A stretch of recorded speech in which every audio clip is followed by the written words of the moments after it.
Praise the Lord.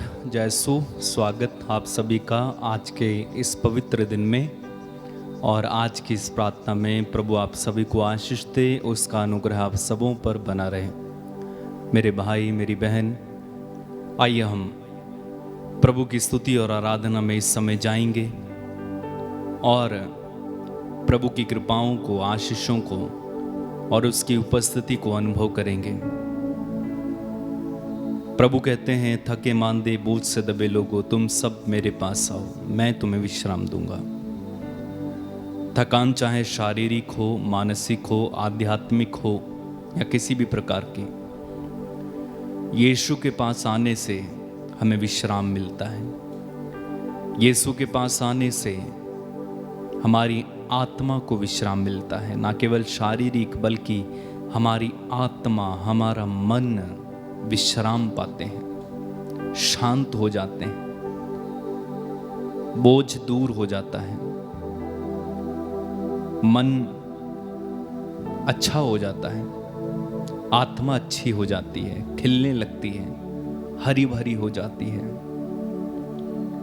वास्तव में मैं समझता हूं, किसी इंसान के पास जाने से या किसी इंसान को अपना दिल या अपनी बात या अपनी गुप्त बातें कहने से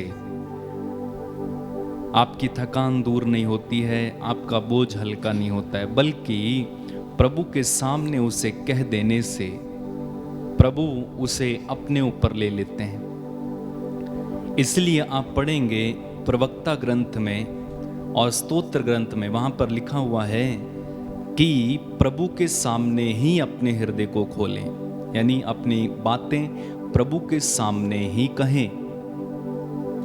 जब आप प्रभु के सामने अपनी बातें कहने आते हैं, प्रभु को कहते हैं, प्रभु को अपना बोझ देते हैं, प्रभु को अपनी चिंताएं समर्पित करते हैं, प्रभु को अपनी गुप्त बातें बताते हैं, प्रभु उसके द्वारा हमारा न्याय नहीं करते हैं, बल्कि उन्हें अपने ऊपर लेकर अपनी शांति हमें देते हैं। इसलिए मत्ती के सुसमाचार उसके अध्याय 11 वाक्य 28 में प्रभु यीशु कहते हैं, थके मांदे बोझ से दबे लोगों, तुम सब मेरे पास आओ, मैं तुम्हें विश्राम दूंगा। सचमुच प्रभु ही हमें विश्राम देते हैं। आप पढ़ेंगे यूहन्ना के सुसमाचार में, वहां पर प्रभु कहते हैं, जो मेरे पास आता है मैं उसे कभी नहीं ठुकराऊंगा।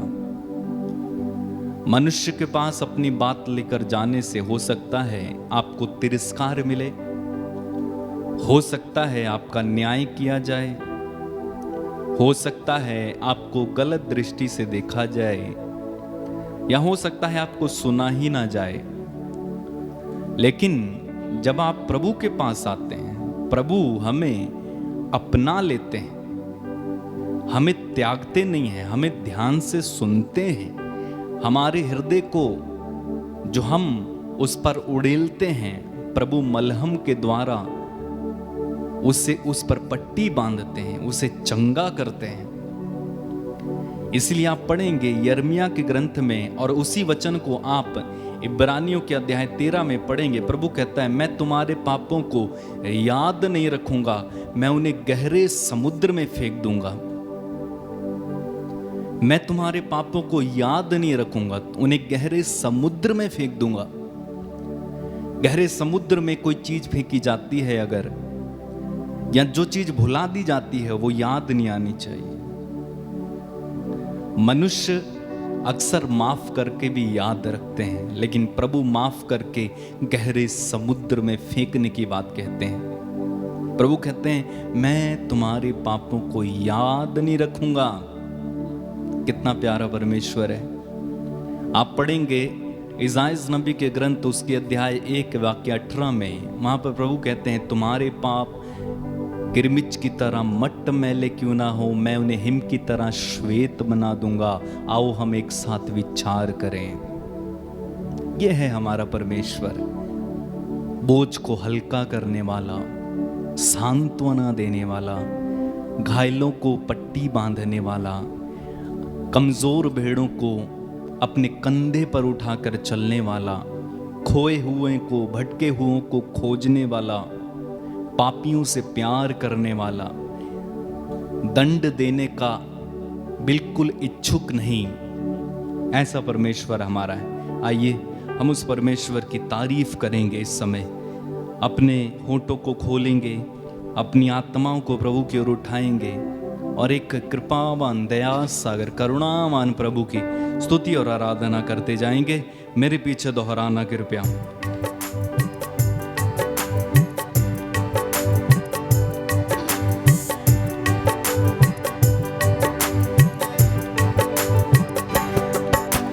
Hallelujah hallelujah hallelujah hallelujah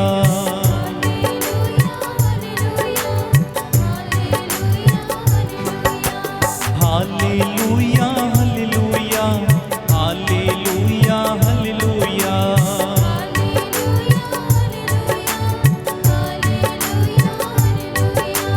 hallelujah hallelujah hallelujah hallelujah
Yeshu ji.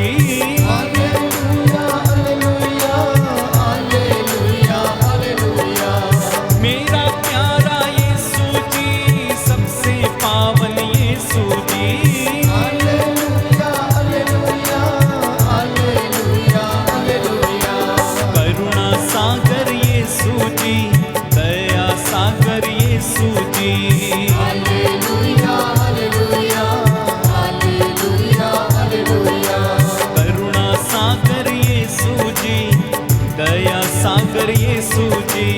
Hallelujah hallelujah hallelujah hallelujah. करुणा सागर यीशु जी, दया सागर Yeshu ji. Hallelujah hallelujah hallelujah hallelujah. Hallelujah hallelujah hallelujah hallelujah. Hallelujah hallelujah hallelujah hallelujah. Hallelujah hallelujah hallelujah hallelujah. Hallelujah hallelujah hallelujah hallelujah. Mariyam नंदन यीशु जी, ईश्वर सुत प्रभु Yeshu ji. Hallelujah hallelujah hallelujah hallelujah. Mariyam नंदन यीशु जी, ईश्वर सुत प्रभु Yeshu ji. Hallelujah hallelujah hallelujah hallelujah. Mariyam नंदन यीशु जी, ईश्वर सुत प्रभु Yeshu ji. Hallelujah hallelujah hallelujah hallelujah. आदि अंत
आपका घर प्रभु की महिमा से इस वक्त भरा हुआ है। उसका सानिध्य हम सभी लोगों को घेरे हुए हैं। उसकी आत्मा इस वक्त हम पर अधिकार ले, हमारे होठों पर, हमारे मन, हमारे विचारों पर, हमारी इंद्रियों पर, हमारी श्रवण शक्ति पर, हमारी दृष्टि पर, हमारे मन के विचारों पर पवित्र आत्मा अधिकार ले। वो हमें अपने कब्जे में ले, हमारी रूह पर वो कब्जा करे। प्यारे भाई, प्यारी बहन,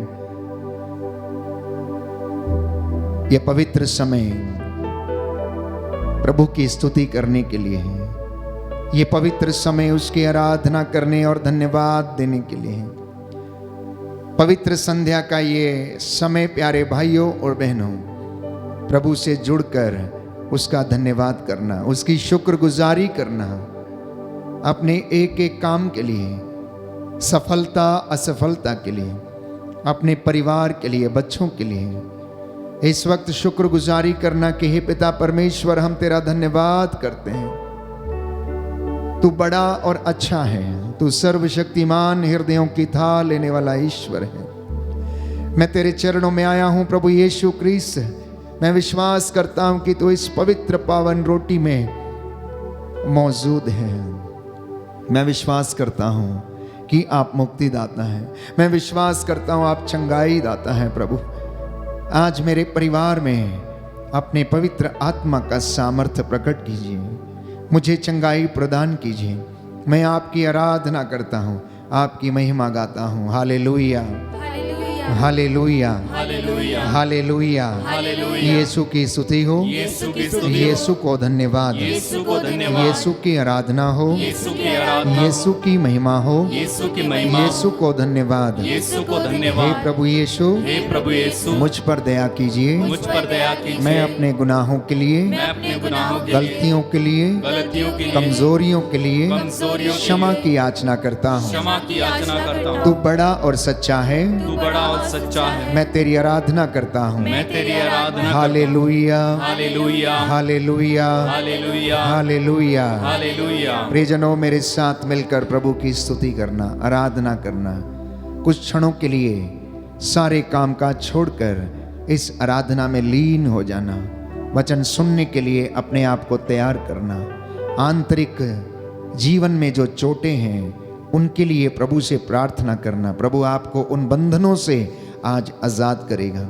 आपके बेटे बेटियां, आपके रिश्तेदार, आपके माता पिता, आपके बुजुर्ग, आपके जीवन में जो भी कष्ट है, चिंता है, परेशानी है, समर्पित कर देना प्यारे भाइयों और बहनों। सब कुछ प्रवक्ता ग्रंथ हमें याद दिलाता है कि ईश्वर से परामर्श लो, उसके सामने अपने हृदय को खोल दो।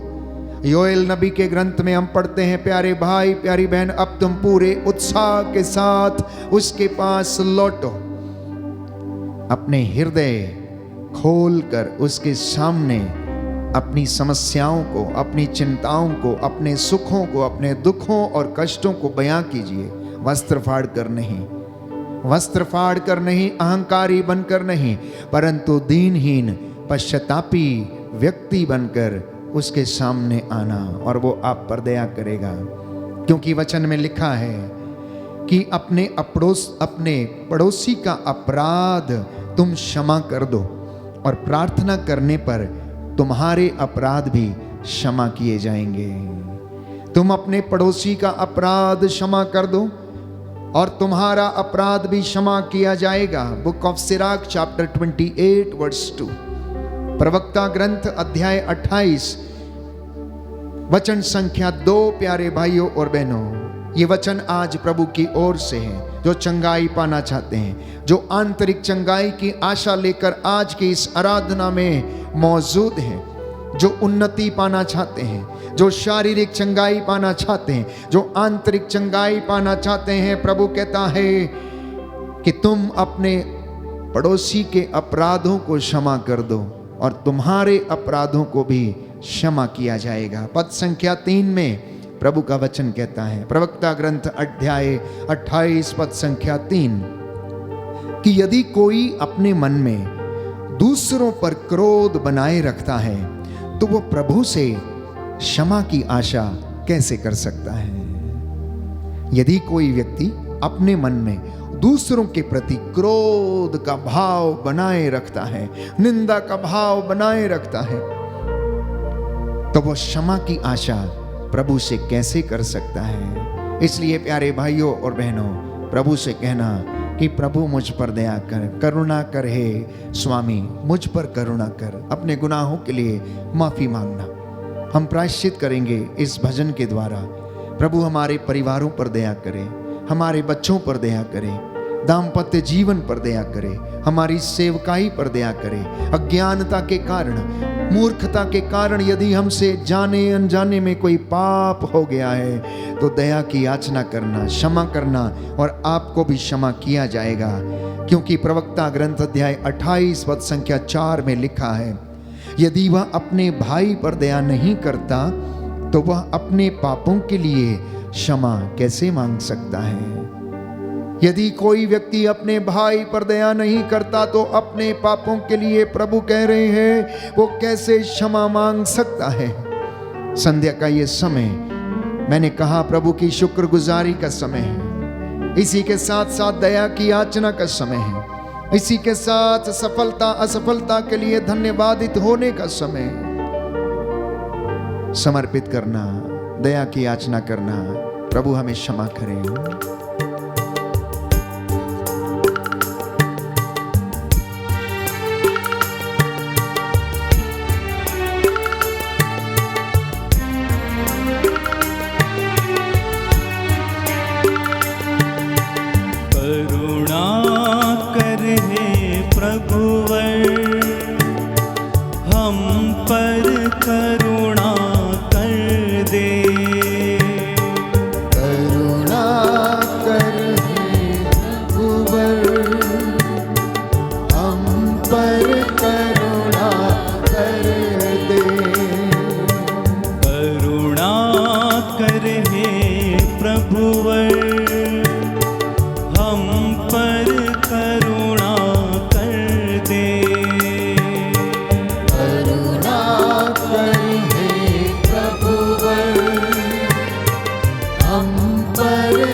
भजन संहिता 51 बड़े विश्वास के साथ हम इसे दोहराएंगे। एक दूसरे के गुनाहों के लिए और अपने पापों के लिए हम क्षमा याचना करें। स्तोत्रकार के साथ मिलकर बड़ी भक्ति के साथ हम दया की याचना करें। प्रभु हमें क्षमा कर हमारे अपराधों को क्षमा करें।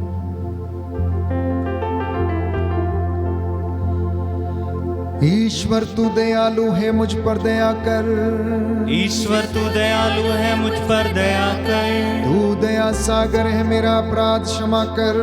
तू दया सागर है, मेरा अपराध क्षमा कर। मेरी दुष्टता पूर्ण रूप से धो डाल। मेरी दुष्टता पूर्ण रूप से धो डाल। मुझ पापी को शुद्ध कर।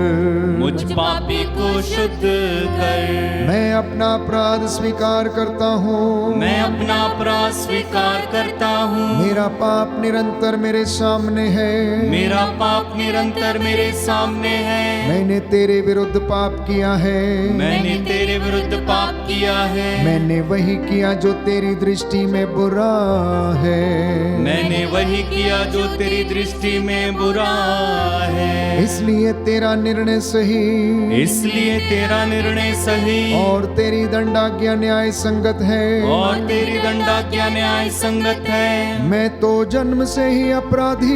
मैं तो जन्म से ही अपराधी। अपनी माता के गर्भ से पापी हूँ। अपनी माता के गर्भ से पापी हूँ। तू हृदय की सच्चाई से प्रसन्न होता है।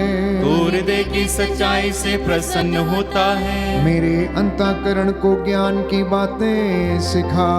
मेरे अंतःकरण को ज्ञान की बातें सिखा। मुझ पर जुफा से जल छिड़क दे और मैं शुद्ध हो जाऊंगा। मुझ पर जुफा से जल छिड़क दे और मैं शुद्ध हो जाऊंगा। मुझे धो और मैं हिम से भी अधिक स्वच्छ हो जाऊंगा। मुझे धो और मैं हिम से भी अधिक स्वच्छ हो जाऊंगा। मुझे आनंद और उल्लास का संदेश सुना। मुझे आनंद और उल्लास का संदेश सुना। और तुझसे रौंदी हुई हड्डियां फिर खिल उठेंगी। और तुझसे रौंदी हुई हड्डियां फिर खिल उठेंगी। मेरे पापों पर दृष्टि न डाल। मेरे पापों पर दृष्टि न डाल। मेरा अपराध मिटाने की कृपा कर। मेरा अपराध मिटाने की कृपा कर। ईश्वर मेरा हृदय फिर शुद्ध कर। ईश्वर मेरा हृदय फिर शुद्ध कर। और मेरा मन फिर सुदृढ़ बना। और मेरा मन फिर सुदृढ़ बना। अपने सानिध्य से मुझे दूर न कर। अपने सानिध्य से मुझे दूर न कर। अपने पवित्र आत्मा से मुझे वंचित न कर। अपने पवित्र आत्मा से मुझे वंचित न कर। मुक्ति का आनंद मुझे फिर प्रदान कर। मुक्ति का आनंद मुझे फिर प्रदान कर। उदारता में मेरा मन सुदृढ़ बना। उदारता में मेरा मन सुदृढ़ बना। मैं अपराधियों को तेरे मार्ग की शिक्षा दूंगा। मैं अपराधियों को तेरे मार्ग की शिक्षा दूंगा। और पापी तेरे पास लौट आएंगे। और पापी तेरे पास लौट आएंगे। ईश्वर मेरे मुक्तिदाता मेरा उद्धार कर। ईश्वर मेरे मुक्तिदाता मेरा उद्धार कर। और मैं तेरी भलाई का बखान करूंगा। और मैं तेरी भलाई का बखान करूंगा। प्रभु मेरे होंठ खोल दे। प्रभु मेरे होंठ खोल दे। और मेरा कंठ तेरा गुणगान करेगा। और मेरा कंठ तेरा गुणगान करेगा। तू बलिदान से प्रसन्न नहीं होता। तो बलिदान से प्रसन्न नहीं होता। यदि मैं होम चढ़ाता यदि मैं होम चढ़ाता तो तू उसे अस्वीकार करता। तो तू उसे अस्वीकार करता। मेरा पश्चाताप ही मेरा बलिदान होगा। मेरा पश्चाताप ही मेरा बलिदान होगा। तू पश्चातापी दीनहीन हृदय का तिरस्कार नहीं करेगा। तो पश्चातापी दीनहीन हृदय का तिरस्कार नहीं करेगा। प्रभु सियोन पर दया दृष्टि कर। प्रभु सियोन पर दया दृष्टि कर। यरूशलेम की चार दीवारी फिर उठा। यरूशलेम की चार दीवारें फिर उठा। तब तू योग्य बलिदान तब तू योग्य बलिदान होम तथा पूर्णाहुति स्वीकार करेगा। होम तथा पूर्णाहुति स्वीकार करेगा। और तेरी वेदी पर बछड़े चढ़ाए जाएंगे। और तेरी वेदी पर बछड़े चढ़ाए जाएंगे। Hallelujah hallelujah hallelujah hallelujah hallelujah hallelujah hallelujah.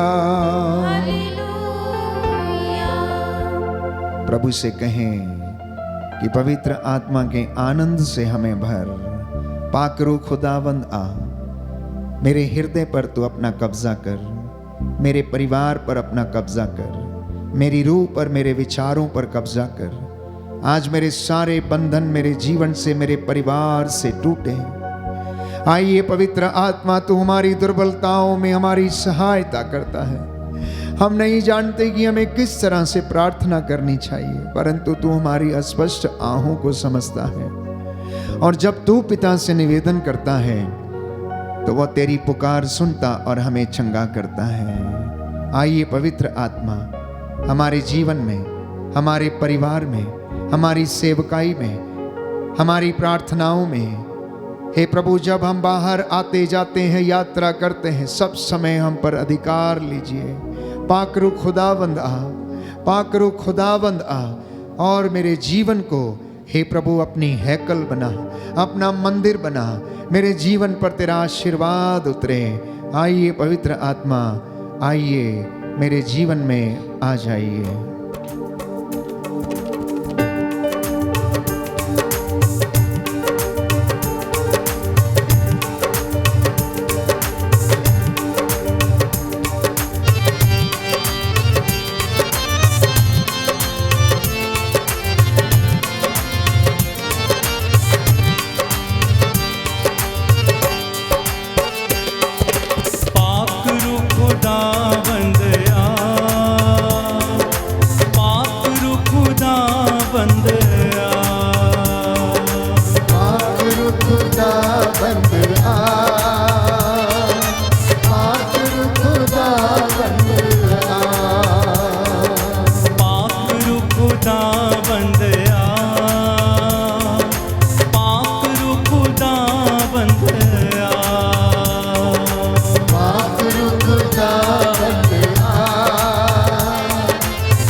चेहरे पे चमके तेरा जलाल, आंखों में रोशनी भर दे मसाल। चेहरे पे चमके तेरा जलाल, आंखों में रोशनी भर दे मसाल। चेहरे पे चमके तेरा जलाल, आंखों में रोशनी भर दे मसाल।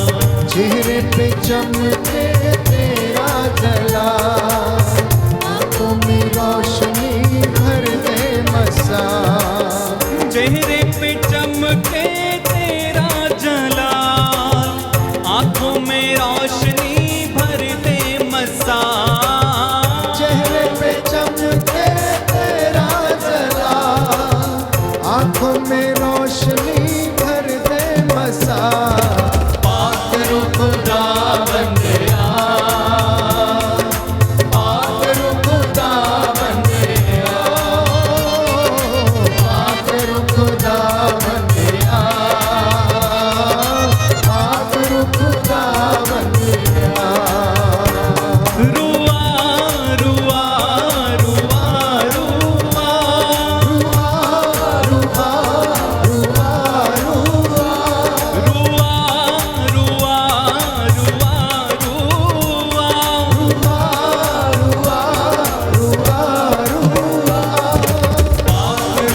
खुदा बंदिया पात्र खुदा बंदिया पात्र खुदा बंदिया पात्र खुदा बंदिया रुआ रुआ रुआ रुआ रुआ रुआ रुआ रुआ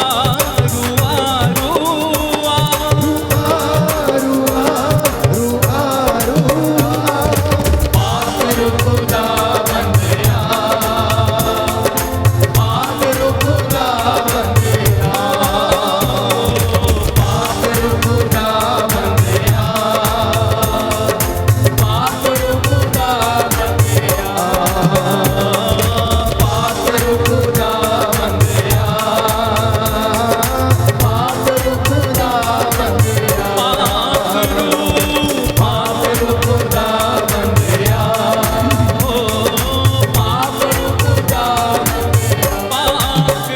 पात्र खुदा बंदिया पात्र खुदा बंदिया पात्र खुदा बंदिया पात्र खुदा बंदिया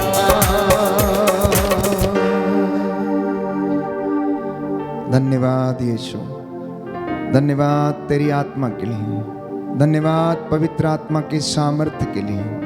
पवित्र आत्मा, हम तेरे उत्तम वरदानों की अभिलाषा करते हैं। हम विश्वास करते हैं कि तू हमारे बीच में हाजिर है। हम विश्वास करते तूने हम पे कब्जा किया है। हमें वचन को सुनने और समझने और इन रहस्यों को अपने जीवन में धारण करने की कृपा प्रदान कर।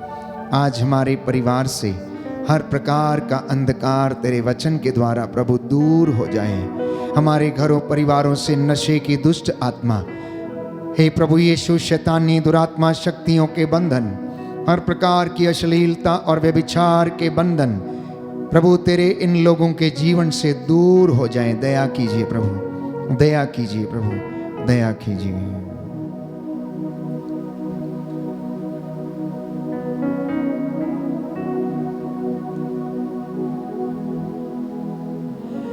प्रियजनों, आज यदि हम समाज में अगर नजर दौड़ाएं, अपने आसपास में यदि आप देखें या अपने भाई बहन की जिंदगी को देखें या अपने बच्चों की जिंदगी पर एक नजर डालें, तो ऐसा महसूस होता है कि हर व्यक्ति अंदर ही अंदर रोता है, कराहता है। कुछ लोग बहुत हंसते हुए दिखते हैं, लेकिन अंदर से बड़े निराश हैं, बड़े टूटे हुए हैं। आज लोग शारीरिक रूप से कम बीमार हैं, आत्मिक और आंतरिक रूप से ज्यादा बीमार हैं। कई लोगों के जीवन में शारीरिक बीमारी नहीं है, लेकिन उनके जीवन में आंतरिक बीमारी है, आत्मिक बीमारी है, और वो इसी तरह अंदर ही अंदर घुटते रहते हैं, कराहते रहते हैं। अब हो सकता है कि उनके जीवन में कोई बंधन हो, प्यार की कमी का बंधन, एक दूसरे से आदर और सम्मान नहीं मिलता है, इसलिए शायद उनके जीवन में कष्ट है या दुख है। रिश्तेदारों या फिर पति पत्नी का आपस में प्रेम नहीं है, वो एक दूसरे का सम्मान नहीं करते हैं, एक दूसरे के साथ उठते बैठते बातचीत नहीं कर पाते हैं, ट्रांसपेरेंसी नहीं है, पारदर्शिता की कमी है, एक दूसरे के साथ खुले विचारों से बातचीत नहीं कर पाते हैं, अपनी बात को दूसरे को समझा नहीं पाते हैं, कुछ छिपाने की कोशिश की जाती है, क्योंकि अन्यत्र कहीं पर हो सकता है गलत रिश्ता है, गलत संबंध है। हो सकता है जीवन में कभी शारीरिक शोषण, मानसिक शोषण या फिर जो दिल पर चोटें लगी हुई हैं, उसके कारण आप अपनी जिंदगी में बहुत ज्यादा दुख महसूस करते हो, बहुत ज्यादा कष्ट महसूस करते हो।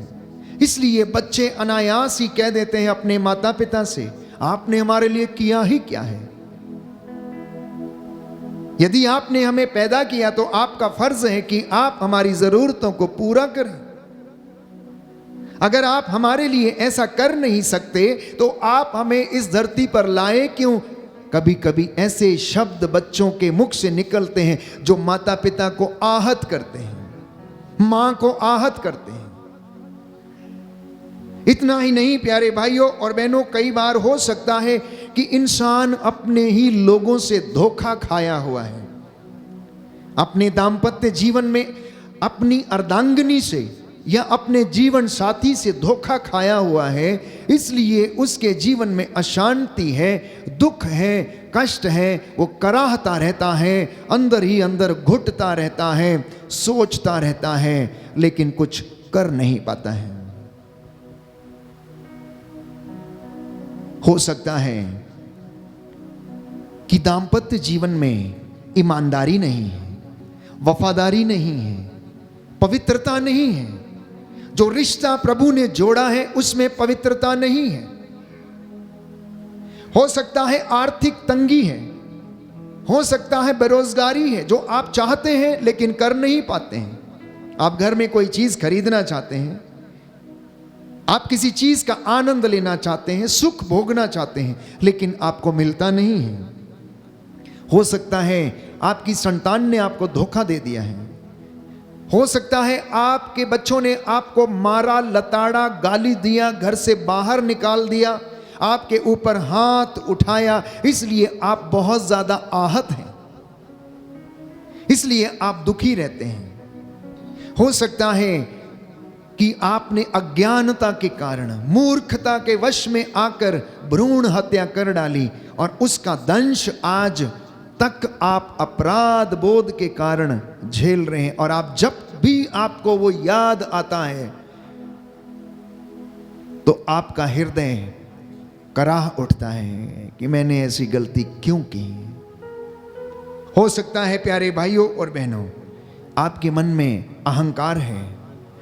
हो सकता है कि मनुष्य के जीवन में क्रोध है, हो सकता है बदले की भावना है, हो सकता है पड़ोसी को नीचा दिखाने की भावना है, हो सकता है कि किसी को मार डालने की ताक में आप रहते हैं, हो सकता है किसी का बुरा करने की सोच में हमेशा आप रहते हैं।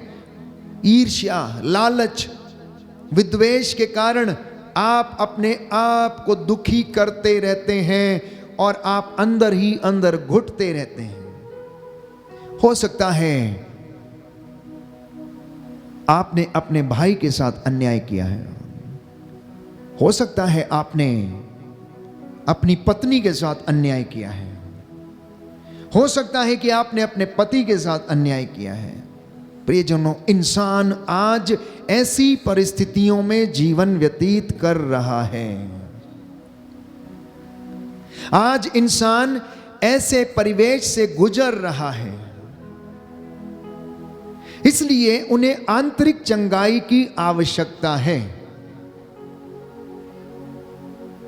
इन बातों को स्पष्ट करने के लिए मैं एक वचन आपके लिए पढ़ना चाहता हूं जिसे संत पौलुस स्पष्ट करता है, और वह स्पष्ट करके हमें बताता है कि ना केवल सृष्टि करा रही है, परंतु हम भी अंदर ही अंदर कराह रहे हैं। यदि आप वचन पढ़ेंगे रोमियो का पत्र अध्याय 8 पद संख्या 22 में, तो संत पौलुस इस बात को स्पष्ट करता है। रोमियो का पत्र अध्याय 8 पद संख्या 22 और उससे आगे लिखा है, हम जानते हैं कि समस्त सृष्टि अब तक मानो प्रसव पीड़ा में कराहती रही है, और सृष्टि ही नहीं, हम भी भीतर ही भीतर कराहते हैं। कहता है हम भी भीतर ही भीतर कराहते हैं। केवल सृष्टि नहीं कराहती, केवल ये पेड़ पौधे नहीं कराहते जब हम उन्हें काटते हैं या नष्ट करते हैं, केवल ये प्रभु के द्वारा बनाई गई सृष्टि नहीं कराती, हम भी अंदर ही अंदर रोते रहते हैं, आंसू बहाते रहते हैं। कोई अपने भाग्य को कोसता रहता है, तो कोई अपनी परिस्थिति को कोसता रहता है, तो कोई अपने जीवन में, प्यारे भाइयों और बहनों, ना जाने कैसे कैसे विचारों से होकर गुजरता है। और कभी ईश्वर को कोसता है, तो कभी अपने भाग्य को, तो कभी अपने माँ बाप को, तो कभी अपने अस्तित्व को, तो कभी अपने जीवन को।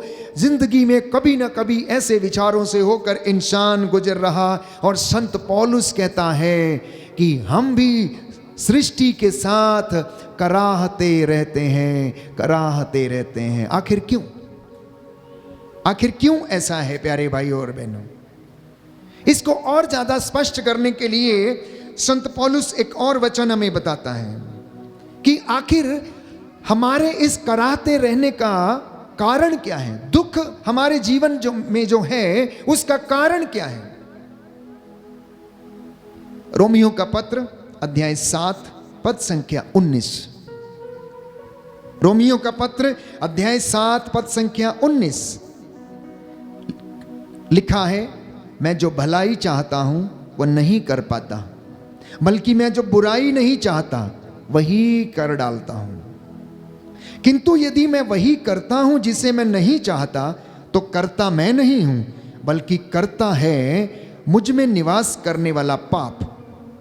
अभी आप पूछेंगे कि यह पाप कहां से आया, और बाइबल इसके विषय में हमें बताती है उत्पत्ति ग्रंथ में कि आदम और हवा के आज्ञा उल्लंघन के कारण पाप इस दुनिया में आया और वह सर्वत्र फैल गया। और संत पौलुस इस बात को स्पष्ट करता है कि पाप का वेतन मृत्यु है। इतना ही नहीं, पवित्र वचन इसके विषय में स्पष्ट करता है कि शैतान की ईर्ष्या के कारण पाप इस दुनिया में आया, और पाप का वेतन मृत्यु है, और वह इस संसार में आकर सब मनुष्यों में फैल गई। और यही कारण है कि मनुष्य के अंदर निवास करने वाला जो कर्ता, जिसे वो पाप की संज्ञा देता है, वो ये सब काम हमसे करवाता है। वो हमें सुखी रहने नहीं देता है, वो हमें शांति में रहने नहीं देता है। आप जितने भी लोग मेरे सामने बैठे हैं, या फिर जितने भी लोग ऑनलाइन प्रार्थना में मुझे देख रहे हैं या सुन रहे हैं, इस आराधना में भाग ले रहे हैं, आप अपने आप से पूछ के देखिए कि क्या आपके जीवन में वास्तव में बंधन है या नहीं। मैं समझता हूं कोई भी व्यक्ति यह नहीं कह सकता कि उसके जीवन में बंधन नहीं है। सबके जीवन में बंधन है, चाहे वो छोटा है या बड़ा है, क्योंकि बाइबल कहती है इस दुनिया में कोई भी अच्छा नहीं है, इस दुनिया में कोई भी धर्मात्मा नहीं है। सबने पाप किया है और सब ईश्वर की महिमा से वंचित हैं। और संत पौलुस इस बात को स्पष्ट कर रहा है कि मैं जो चाहता हूं वो नहीं कर पाता हूं, लेकिन जो नहीं चाहता मैं वही कर डालता हूं। आगे लिखता है, इस प्रकार मेरा अनुभव यह है कि जब मैं भलाई की इच्छा करता हूं तो बुराई ही कर पाता हूं। मेरा अंतरतम ईश्वर के नियम पर मुग्ध है, किंतु मैं अपने शरीर में एक अन्य नियम का अनुभव करता हूं, जो मेरे आध्यात्मिक स्वभाव से संघर्ष करता है और मुझे पाप के उस नियम के अधीन करता है जो मेरे शरीर में विद्यमान है। कितनी स्पष्ट, सुंदर और खरी बातें हैं। यह वचन आपको चंगा करेगा प्यारे भाइयों और बहनों। जितने लोग ये वचन ग्रहण करेंगे, आज की रात्रि वो चंगे होंगे। सुनिए ध्यान से कि संत पौलुस क्या कहता है। कहता है कि मेरे अंदर एक द्वंद्व चल रहा, एक लड़ाई चल रही है, करने और नहीं करने की, पवित्रता में रहने और पवित्रता में नहीं रहने की। मैं सोचता हूं ये करूं लेकिन नहीं कर पा रहा हूं। मैं सोचता हूं कि ये ना करूं लेकिन मैं वही कर डाल रहा हूं। मेरे अंदर एक आत्मिक युद्ध चल रहा, आत्मिक संघर्ष चल रहा है। इससे मुझे कौन आजाद करेगा? एक व्यभिचारी व्यक्ति, हो सकता है वो गलती के कारण उसमें गिर जाता है, लेकिन मन में सोचता है कि उसने अपराध किया है, और यह भी सोचता है कि इस पाप से उसे कौन आजाद करेगा जब वो उसमें फंस जाता है। एक ड्रग्स में पड़ा हुआ व्यक्ति, नशे में डूबा हुआ व्यक्ति, वो चाहता है कि मेरी जिंदगी संवर जाए, वो चाहता है कि वो नशे से आजाद हो जाए, लेकिन वो उससे निकल नहीं पाता। कौन आजाद करेगा? यदि आप प्रेरितों के कार्यकलाप अध्याय 16 में आप पढ़ेंगे, प्रेरितों का कार्यकलाप अध्याय 16, जहां पर पौलुस और सीलस के बंदी गृह में पड़े होने की घटना के विषय में बताया गया है कि पौलुस और सीलस को बंदी गृह में डाल दिया गया, उनके पैरों पर बेड़ियां डाल दी गई। प्रभु का स्वर्गदूत आकर उन्हें छुड़ाता, उनकी बेड़ियों को ढीला कर देता है, और कारापाल यह देखकर प्यारे भाइयों और बहनों आश्चर्यचकित हो जाता, डर जाता, असमंजस में पड़ जाता है कि पौलुस और सीलस वहां से भाग गए हैं। उसे डर लगता है कि कहीं उसे सजा ना हो जाए, वो डरने लगते हैं। उनके कारागृह में हलचल मच जाती है, और प्यारे भाइयों और बहनों पौलुस उनसे कहता है कि तुम अपने आप को हानि मत करो, हम यहीं पर हैं, हम कहीं नहीं गए हैं। कारापाल उनको देखकर प्यारे भाइयों और बहनों पूछता है, सज्जनों, मुक्ति प्राप्त करने के लिए मुझे क्या करना चाहिए? मुक्ति प्राप्त करने के लिए मुझे क्या चाहिए? मुझे क्या करना चाहिए? आज आप में से हर व्यक्ति ये सवाल पूछता है, याजकों से, पुरोहितों से, पासवानों से, या जिस पर आपको विश्वास है आप उससे सलाह लेने के लिए जाते हैं और पूछते हैं कि हम क्या करें। प्रभु से आप पूछते हैं कि प्रभु मैं क्या करूं, मैं कहां जाऊं, कौन मुझे आजाद करेगा? जब कारापाल ने इन दो प्रेरितों से पूछा कि सज्जनों, मुक्ति प्राप्त करने के लिए मुझे क्या करना चाहिए, तो उन्होंने उसे जवाब दिया कि तुम ईसा मसीह में विश्वास करो तो तुम और तुम्हारा घराना उद्धार पाएगा और तुम्हें मुक्ति मिलेगी। आज आप चाहते हैं कि आपको आंतरिक चंगाइयां मिले, आपको शारीरिक चंगाइयां मिले, आप आध्यात्मिक रूप से अच्छे हो जाएं, आप अपनी दुर्वासनाओं से आजाद हो जाएं, मुक्त हो जाएं, तो प्यारे भाइयों और बहनों, आपको और मुझे यीशु के नाम को अंगीकार करने की आवश्यकता है। आपको और मुझे उन बातों को अंगीकार करने की आवश्यकता है जो कि प्रभु की ओर से हमें दी गई हैं, जिनके विषय में पवित्र वचन हमें समझाता है, हमें बताता है कि बिना प्रायश्चित के, बिना स्वीकृति के तुम्हारा कल्याण नहीं।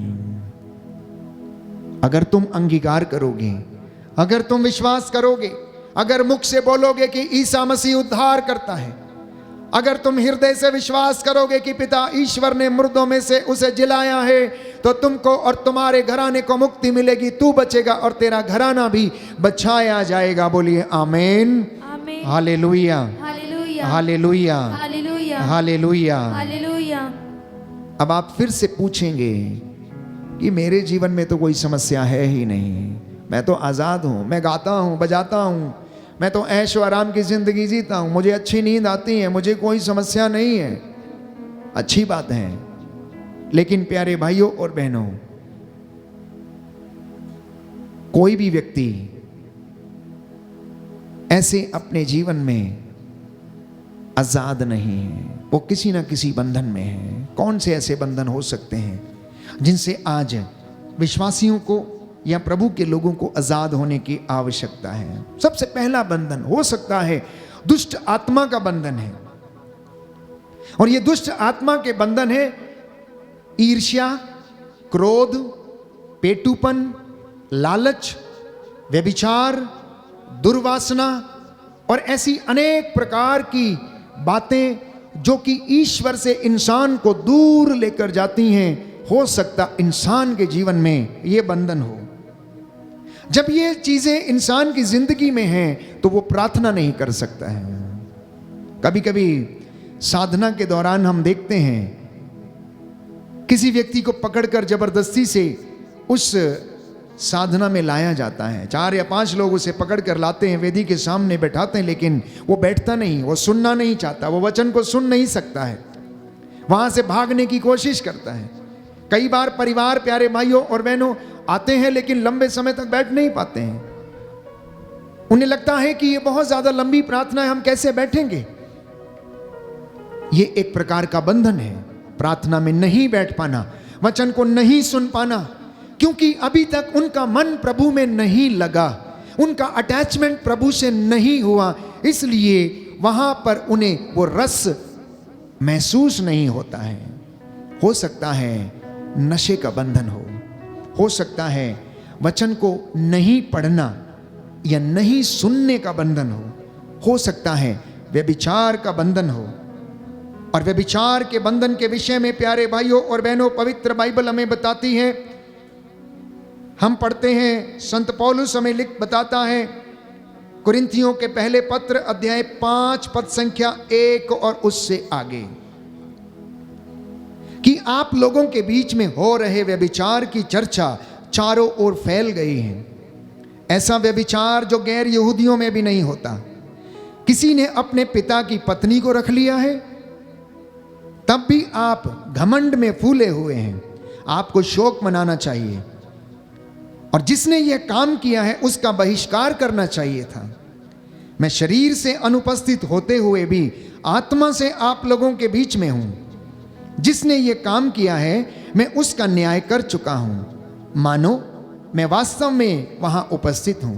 और मेरा निर्णय यह है कि प्रभु ईसा मसीह के नाम पर हम अर्थात आप लोग और मैं आत्मा से एकत्र हो जाएंगे और अपने प्रभु ईसा के अधिकार से उस व्यक्ति को शैतान के हवाले कर देंगे, जिससे उसके शरीर का विनाश हो किंतु प्रभु के दिन उसकी आत्मा का उद्धार हो जाए। अगर कोई व्यक्ति ऐसी दुर्वासना का शिकार है भी तो उसे प्यारे भाइयों और बहनों प्रभु के अधीन समर्पित करने की कोशिश करें, ताकि उसकी आत्मा का उद्धार हो जाए। बाइबल कहती है आप लोगों का आत्म संतोष आपको शोभा नहीं देता। आप लोग ये आत्म संतुष्टि ना समझें कि मैं तो ठीक हूं, मुझ में कोई कमी नहीं है, परंतु आप अपने आप को समर्पित करें, क्योंकि लिखा क्या आप यह नहीं जानते कि थोड़ा सा खमीर सारे सने हुए आटे को खमीर बना देता है। आप पुराना खमीर निकालकर शुद्ध हो जाएं, जिससे कि आप नया सना हुआ आटा बन जाएं। आपको बेखमीर रोटी जैसा बनना चाहिए। Hallelujah, hallelujah, hallelujah, hallelujah. Yeshu की स्तुति हो, यीशु की स्तुति यीशु हो, को धन्यवाद, यीशु को यीशु की धन्यवाद, आराधना हो, यीशु की आराधना यीशु की हो, महिमा हो, यीशु की महिमा यीशु को हो, धन्यवाद। यीशु को धन्यवाद। Hallelujah, hallelujah, hallelujah, hallelujah, hallelujah. Hallelujah. तो परिवारों में प्यारे भाइयों और बहनों, ये व्यभिचार का बंधन भी एक प्रकार से बहुत बड़ा बंधन है जो परिवारों को, रिश्तों को नष्ट कर देता है। इसी के साथ गलत रिश्तों का बंधन हो सकता है, पति पत्नी में या फिर बच्चों के जीवन में गलत रिश्ते हैं। हो सकता है पति पत्नी के अलग कहीं संबंध है और आपके बच्चे बड़े हो गए और आपके रिश्तों के विषय में वो जानते हैं। आज के बालक बालिकाएं आपके विषय में सब कुछ समझते हैं कि आप किसको मिलते, कहां जाते, किसके साथ उठते, कैसे बात करते हैं। वो आपसे ज्यादा बुद्धिमान है, आपसे ज्यादा चालाक है,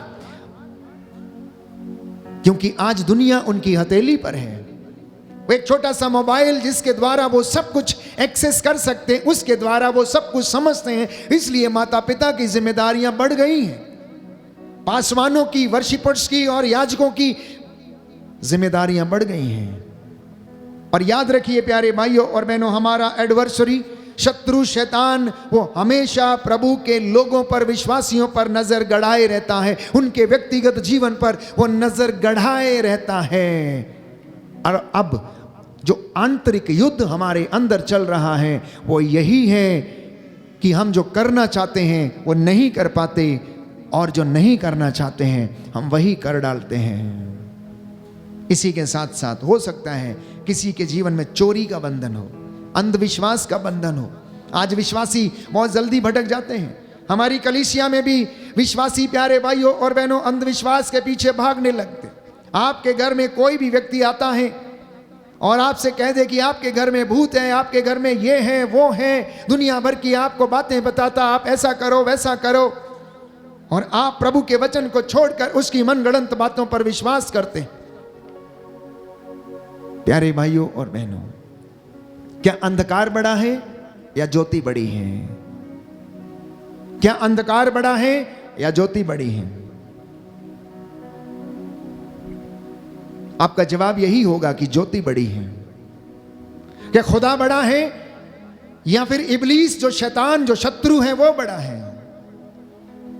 क्या सत्य बड़ा है या असत्य बड़ा है? तो जब आप सत्य की आराधना करते हैं, जब आप सत्य की पूजा करते हैं, जब आपने जीवन में सत्य को आधार बनाकर रखा है, तो आप असत्य से क्यों डरते हैं? क्योंकि असत्य की तो कभी विजय होती ही नहीं है। प्यारे भाइयों और बहनों, थोड़ी सी ज्योति पूरा अंधकार मिटा सकती है, लेकिन अंधकार ज्योति को नहीं मिटा सकता है, याद रखिएगा। छोटी सी ज्योति पूरे अंधकार को मिटा सकती, लेकिन अंधकार ज्योति को नहीं मिटा सकता है। ये पावर है प्यारे भाइयों और बहनों हमारे परमेश्वर की, जो दयालु है और हम पर दया करता और जो हमें मुक्ति प्रदान कर सकता है। जिनके पास बाइबल है वो खोलें। हम यूहन्ना के सुसमाचार अध्याय 4 से वचन पढ़ेंगे। समारी स्त्री का दृष्टांत प्यारे भाइयों और बहनों, कितने बंधन थे उसके जीवन में और किन बंधनों में वो जी रही थी, किस प्रकार से वो जी रही थी, लेकिन उसे लगता था कि सब कुछ ठीक है।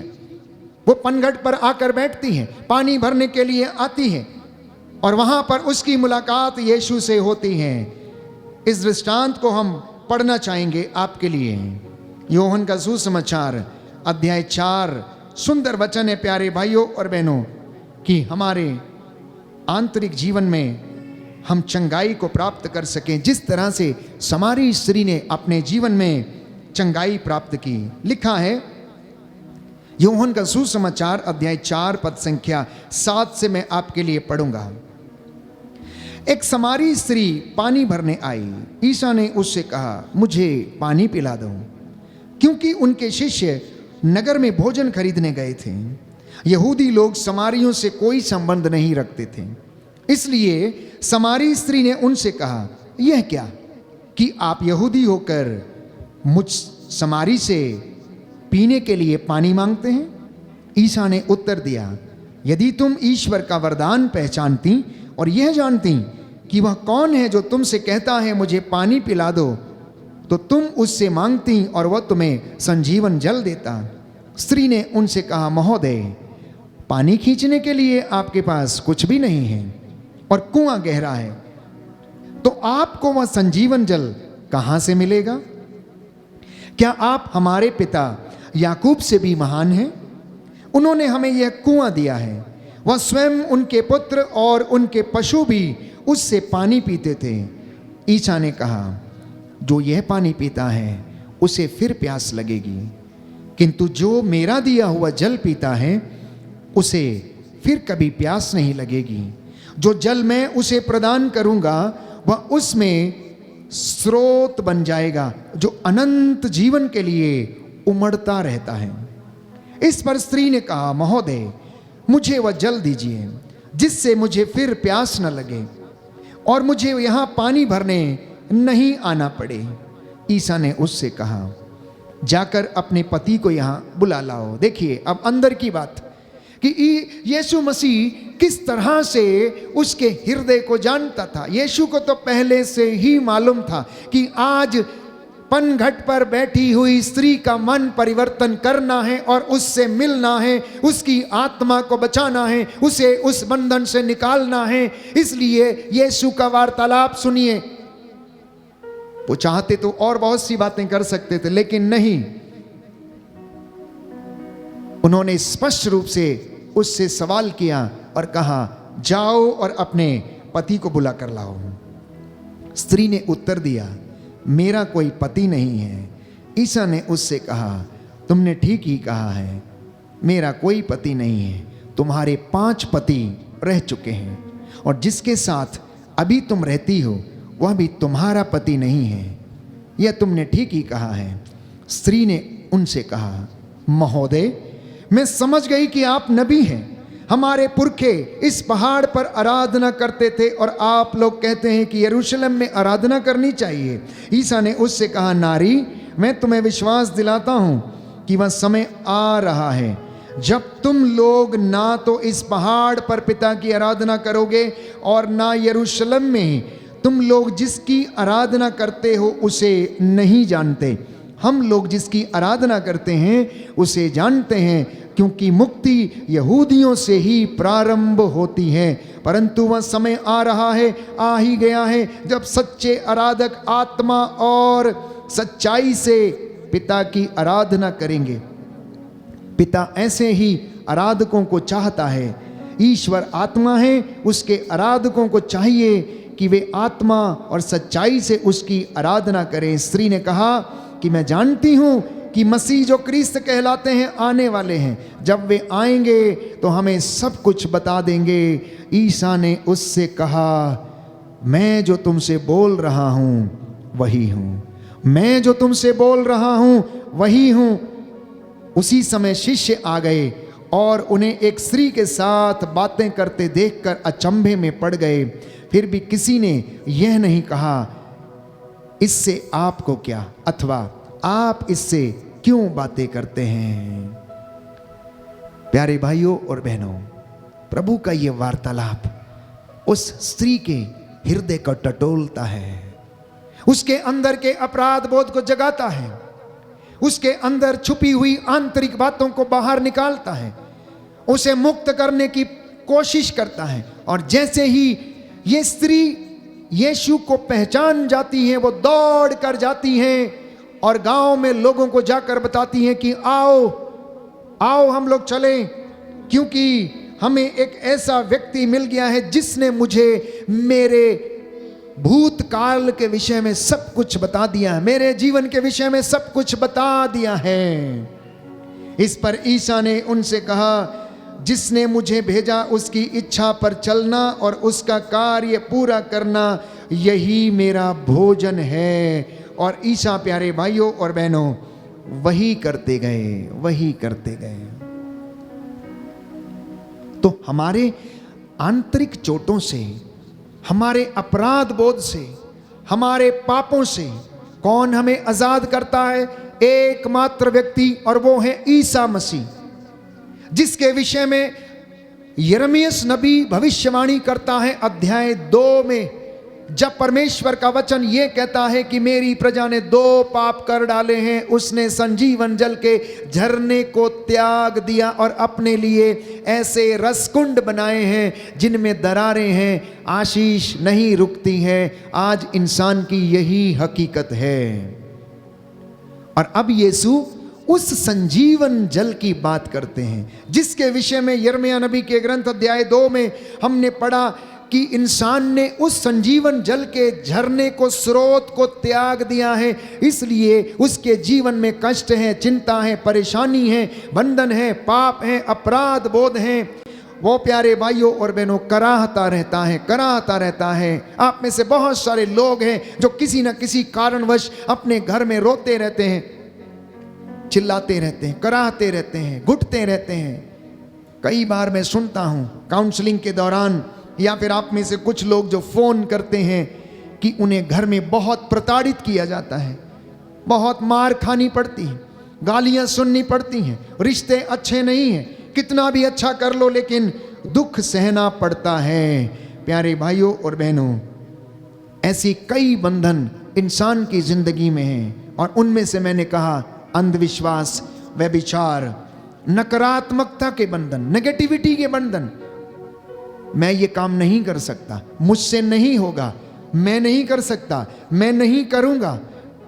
नकारात्मकता का बंधन, अगर आपने मुझे ये चीज नहीं दी, मैं आत्महत्या कर लूंगा, मैं अपना नाश कर लूंगा। आज के नौजवान बेटे और बेटियां, प्यारे भाइयों और बहनों, इस तरह के नकारात्मक बंधनों से, नेगेटिविटी से भरे हुए हैं, इसलिए अपने जीवन का अंत कर लेते हैं। ये शैतान की चालें हैं, उसकी युक्तियां हैं, जिसके विषय में संत पौलुस ये कहता है कि हम शैतान के फंदे में पड़ना नहीं चाहते, क्योंकि हम उसके षड्यंत्रों और उसकी चालों को अच्छी तरह समझते हैं। क्या आप लोग समझते हैं? क्या आप लोग समझते हैं शैतान की युक्तियां? क्या आप लोग समझते हैं? क्या उसकी चालें आप लोग समझते हैं? किस तरह से आपको नष्ट करता है? छोटे नौजवान बच्चों को शारीरिक अश्लीलता के द्वारा, व्यभिचार के बंधनों के द्वारा, मोबाइल में पोर्नोग्राफी के द्वारा और ऐसी तमाम बातें जिनके द्वारा आज वो नौजवान मस्तिष्क को, मानसिकता को बिगाड़ रहा, आपके रिश्तों में जो खलल पैदा करता है उसके द्वारा वो नष्ट कर देना चाहता है। इंसान कराहता रहता है, अहंकार के वश में है, स्वार्थ के वश में है। इसलिए पिता कभी कभी नशे में डूबा रहता है, बच्चों की चिंता नहीं, पत्नी की चिंता नहीं, जो पैसा कमाता है उससे खुद ही पीता है, घर में लाकर कुछ देता नहीं, भोजन लेकर नहीं आता है, तोड़ फोड़ करता है। ऐसा स्वार्थ प्यारे भाइयों और बहनों उस परिवार को नष्ट किए हुए है, वो अपने विषय में सोचता है। ऐसे ही कई नौजवान बेटे बेटियां अपने मम्मी पापा का ध्यान नहीं रखते, उन्हें केवल अपने जीवन की चिंता है, अपने ऐशो आराम की चिंता है। बुढ़ापे में उन्हें अलग दूर अपने से कर देते हैं। कुछ लोग हीन भावना के शिकार हैं, कुछ लोग जादू टोने के शिकार हैं, तो कुछ लोग तंत्र मंत्र में उलझे हुए हैं और जिंदगी भर कराहते रहते हैं। ठीक वैसे जैसे प्रसव पीड़ा के दौरान स्त्री कराती है और सारा जमाना, सारी दुनिया करा रही है। मैं समझता हूँ ऐसी परिस्थिति में आज शारीरिक चंगाई से ज़्यादा इंसान को आंतरिक चंगाई की आवश्यकता है। अपने मनों को शुद्ध करने की आवश्यकता है, अपने विचारों को शुद्ध करने की आवश्यकता है। और मैंने कहा यह कार्य प्रभु यीशु करता है, यह कार्य प्रभु यीशु करता है, क्योंकि संजीवन जल का झरना उसके पास है।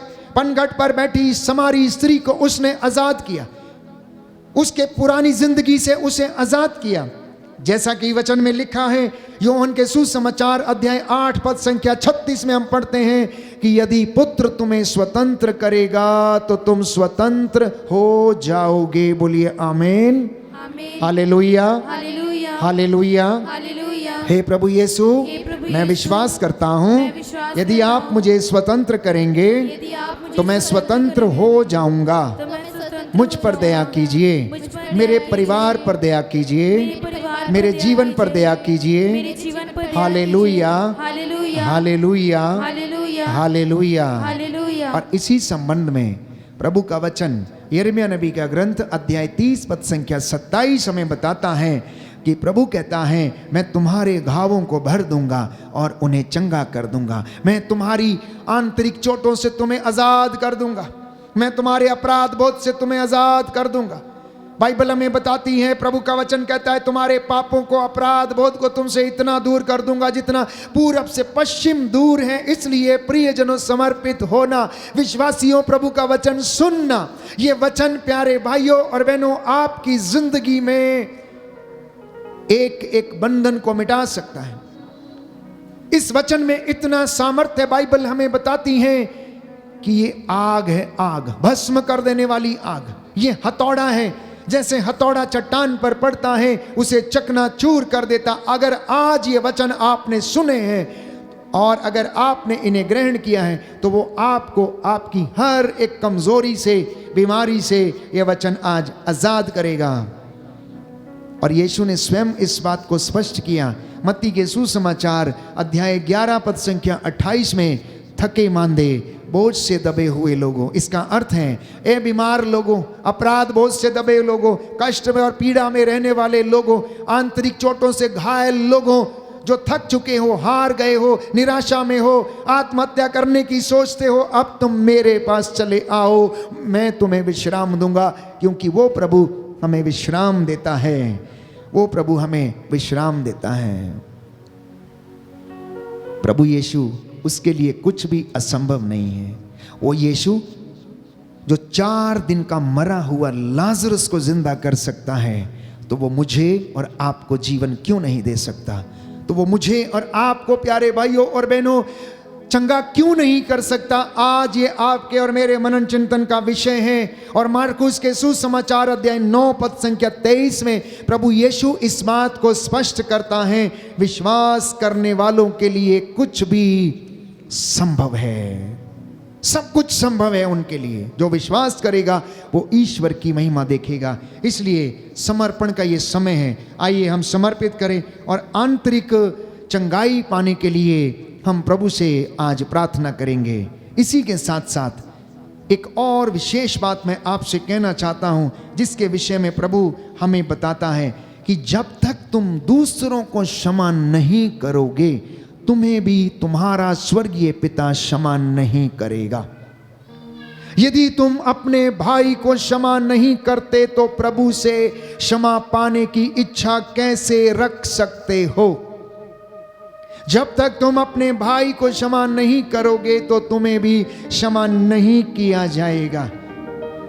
यदि तुम दोष लगाते रहोगे तो तुम पर भी दोष लगाया जाएगा। यदि तुम दूसरों के विरुद्ध निर्णय दोगे तो तुम्हारे विरुद्ध भी निर्णय दिया जाएगा।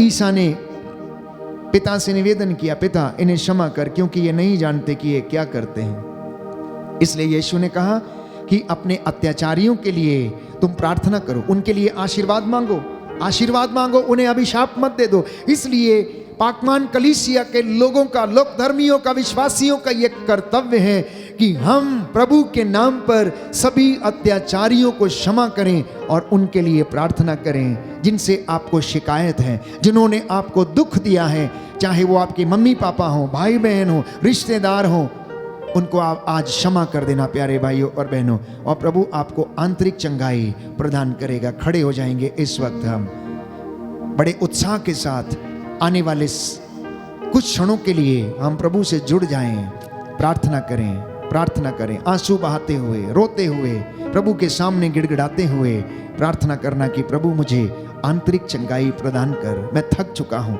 मैं कभी कभी हार जाता हूँ, मैं आपसे दूर चला जाता हूँ, प्रार्थना में मेरा मन नहीं लगता है, प्रभु मुझ पर दया कर, मैं तेरा अयोग्य दास, हे प्रभु यीशु, मैं तेरे चरणों में इस वक्त हाजिर हूँ, मुझ पर दया कर, मुझ पर दया कर।